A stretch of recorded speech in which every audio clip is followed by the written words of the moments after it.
Hey everyone, I'm First Alert Meteorologist Brian Walder. Make sure you're looking up here tonight. A chance to see the northern lights across central Illinois. A strong to potentially severe geomagnetic storm heading our way, but here's the good part for us in terms of viewing it.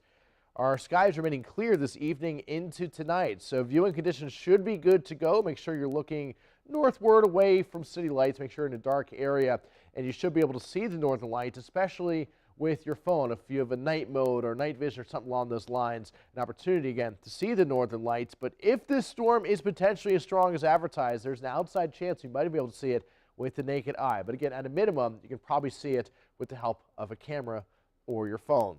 Here's the forecast again from another perspective. We look at the K index. It's a number that runs 0 to 9.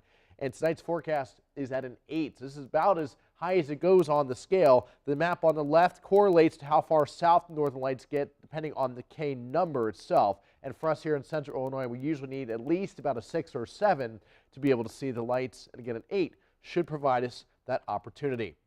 Here's how auroras form. We're going to back things out and look at this from a very wide scale perspective. We have the sun, which from time to time has excess mass that comes our way, some charged particles, the solar wind coming our way, and those particles will interact with Earth's magnetic field, and that protects us from a lot of the dangerous radiation of particles out in space.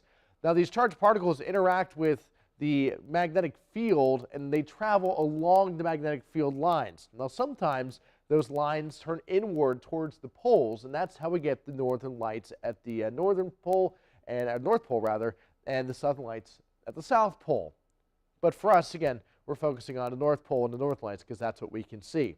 Now, once these particles enter the atmosphere, the atoms in the atmosphere absorb some of the particles, absorb some of the energy, and they jump to what's called an excited state. It's a higher energy state. Once they come back to normal, they release that excess energy in the form of light. We call that a photon, but we see that in the colors out there. And different molecules, different atoms at different heights in the atmosphere make different colors when they release that photon. So that's how we get the colors, how we get the northern lights to form.